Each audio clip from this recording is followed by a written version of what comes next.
Brought to you by ITEL.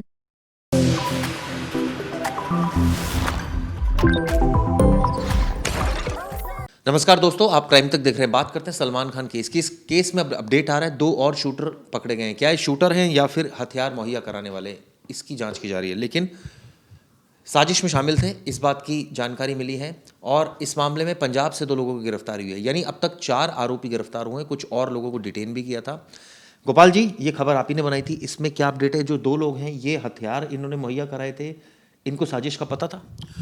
जाहिर सी बात है, देखिए, हथियार अगर कहीं कोई सप्लाई कर रहा है तो उसको इतना तो पता होगा कि ये हथियार कोई तमाशा करने के लिए या दिखाने के लिए तो है नहीं, इसका कहीं कोई इस्तेमाल ज़रूर होगा।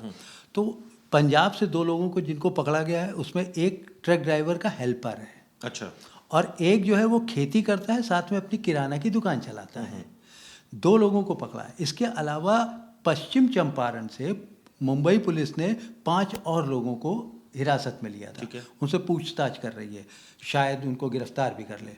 और 2 वो जो आरोपी हैं, जो शूटर हैं, उनको पहले पकड़ा जा चुका है। तो कुल मिला के इसमें मुंबई पुलिस जो है वो एक सिरे से तारों को जोड़ती हुई चल रही है कि इस पूरे कांड में पंजाब के गैंगस्टर्स का कितना इन्वॉल्वमेंट है। क्या वाकई में उनकी तरफ से ही ये ऑर्डर आया था? क्या उनकी तरफ से जो ऑर्डर आया था उसके लिए कुछ और टीमें भी उन लोगों ने डिप्यूट की थी या तैनात की थी, कुछ और गुर्गे भी छोड़े थे? या यही 2 लोग थे जिनको इस काम के लिए कहा गया था कि आपको ये करना है?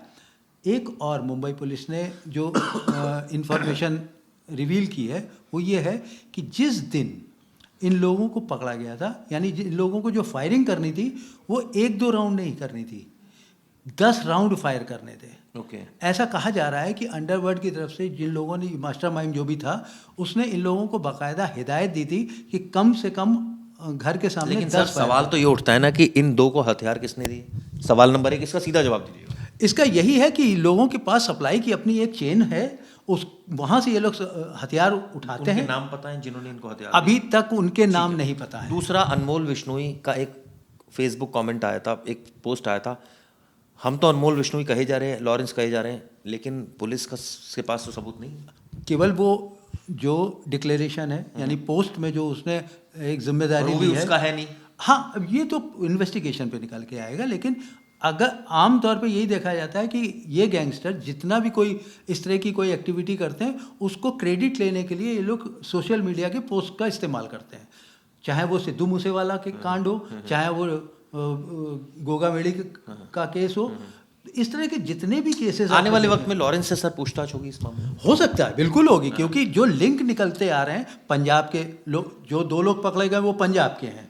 और तो लॉरेंस क्या कहेगा? हाँ, मैंने ही करवाया। ऑब्वियसली नहीं कहेगा, लेकिन हो सकता है कि जो तार मिलेगी, जो सीक्वेंसेस मिलेंगे, उसके हिसाब से पुलिस इन सारी चीज़ों को कोरबरेट करके ये देखेगी कि वाकई में इन लोगों की तरफ से ऑर्डर आया और उन लोगों ने ही इसको एग्जीक्यूट किया। लेकिन कहते हैं ना सर, अगर होमवर्क अच्छा हो तभी आप आरोपी को घेर सकते हैं। यहाँ तो ए ने बी को, ये जो 2 लोग हैं, इनके पास हथियार किसने आए यही नहीं पता।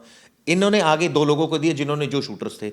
अब सवाल ये उठता है कि कहीं ऐसा तो नहीं कि अनमोल विश्नोई ने बी को दिए, बी ने सी को दिए, सी से डी से दिए, इस तरह की चेन बनी हो तो कहां तक कैसे? ये पूरी चेन है और ये बहुत बड़ी चेन है।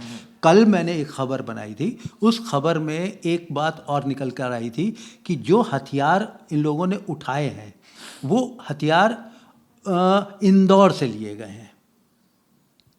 अच्छा। मध्य प्रदेश के इंदौर से।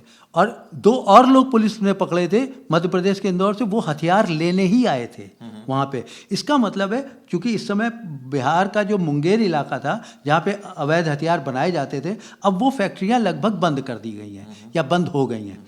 अब ये सारा जो कारोबार, दोनों ही जगह होती है, बिहार, अब ये सारा कारोबार मध्य प्रदेश में एक तरह से शिफ्ट हो गया है पूरी तरह से।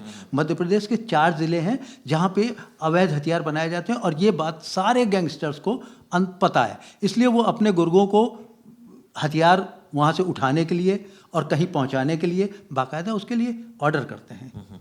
लेकिन सर ये भी तो है ना कि अनमोल ने किसी बी को ऑर्डर किया, बी ने बिल्कुल किया किया सी को, होगा। सी ने डी को, और ये तो चेन इतनी नीचे होगी इनको पता ही नहीं है कि ऊपर वाला कौन है। बिल्कुल ऐसा ही होगा। इसमें अभी और लंबी चेन निकलेगी, अभी और गिरफ्तारियां होंगी। अभी अनमोल और लॉरेंस इसमें देखिए, इसमें लिंक ऐसे जोड़े जाएंगे कि जिन लोगों को पकड़ा उनको किसने ऑर्डर किया। चेन ही नहीं आ गई। नहीं, अगर उन लोगों को कहीं से तो ऑर्डर आया होगा ना। ठीक है, ये हमें तो पता ही नहीं था ये जी, हमें तो नहीं, सपोज आपने हमसे कहा किसी भी माध्यम से, चाहे मैसेज के थ्रू कहा हो या फ़ोन से कहा हो, तो हम उस लिंक को तो आपके फ़ोन के ज़रिए तो निकाल लेंगे। दूसरा, जो फ़ोन मिला है, इनके पास मोबाइल मिला है, वो टूटा हुआ मोबाइल मिला है। अब पुलिस उसमें से डेटा रिट्रीव कर रही है। हो सकता है कि उस टूटे हुए मोबाइल में बहुत से ऐसी क्लू मिले जिससे पुलिस उस चेन को मुकम्मल कर सके। तो ये पूरी चेन अभी खुलेगी, अभी और इन्वेस्टिगेशन की रिक्वायरमेंट। वो बंदा पता लग जाएगा, जो एक आरोपी पकड़ा जाएगा वो कहेगा हाँ मैंने अनमोल से। नहीं, ऐसा देखिए, ये तो आप भी जानते हो कि ऐसा कोई भी। तो फिर सजा सर कैसे होगी? सजा तो इस तरह से होगी जब पूरी चेन निकाल लेंगे ये लोग, तब असली कातिल तक पहुंचेंगे या असली मास्टरमाइंड तक पहुंचेंगे, और उसके बाद उसको सजा दिलाने के लिए जो भी उनके पास तो है ही नहीं। तो मास्टरमाइंड ही नहीं है। अभी आप कह रहे हो ना, अभी तो पुलिस खुद कह रही है कि इन्वेस्टिगेशन गोइंग ऑन। तो इन्वेस्टिगेशन तो अभी चल ही रही है। लॉरेंस के लिए जेल जाना पड़ेगा पुलिस को पूछताछ करने के लिए। बिल्कुल जाना पड़ेगा, तो परमिशन उसको मिलने में कोई दिक्कत थोड़ी होगी मुंबई पुलिस को। वो तो एक प्रोसीजर है, उस प्रोसीजर को फॉलो करेंगे, और प्रोसीजर में वो लॉरेंस हो या कोई भी हो, अगर वो विद इन द एम्बिट में है, आपके किसी जेल में है या बाहर कहीं है जिसको पकड़ा जा सकता है, उसको पकड़ के उससे पूछताछ तो करेंगे ही। अब कोई विदेश में है और वहाँ, लेकिन ये बात आप मान रहे हो ना सर इस पूरे मामले में कि अभी भी लॉरेंस और अनमोल सेफ ही हैं एक तरह से? देखिए, ऐसा हम ऐसे नहीं कह सकते कि वो सेफ हैं या वो पूरी तरह से कल्प्रिट हैं, बट अगर सीक्वेंस पुलिस ने, देखिए मुंबई पुलिस का एक चीज़ मानते हैं कि जब वो डिगिंग करती है तो वो पूरी डिगिंग कर लेती है और वो सीक्वेंसेस जोड़ ही लेगी। तो हो सकता है कि अभी जो 4 लोग पकड़े, 5 लोगों को जिनको डिटेन किया है, हो सकता है उनमें से कोई ऐसा निकल के आए जो एक इस कड़ी को और आगे बढ़ाए, और वहाँ से वो कड़ी जुड़ते हो सकता है कि किसी ऐसे मास्टरमाइंड तक पहुँच जाएगी जिसने वाकई में ऑर्डर किया। हो सकता है कि वो लॉरेंस ना हो सकता है कोई दूसरा हो, लेकिन उसका भी अगर और खो दी जाएगी तो हो सकता है वो लॉरेंस का कहीं कोई और दूसरा तीसरा लिंक निकले। तो ऐसे ये हो सकता है पूरी चेन निकल के आएगी। चलिए, होने को तो बहुत कुछ हो सकता है, क्या होगा ये सबसे बड़ी बात है, क्योंकि यही बात है ना कि पुलिस पहुंचेगी, लेकिन इन्वेस्टिगेशन तो अभी चल ही रही है। इन्वेस्टिगेशन चल रही है, लेकिन ये भी बात सच है कि इन दोनों आरोपियों के खिलाफ, यानी अनमोल और लॉरेंस के खिलाफ अभी भी पुख्ता सबूत पुलिस के पास नहीं है। ये बात तो सच है। चलिए, वीडियो कैसे लगी जरूर बताइएगा।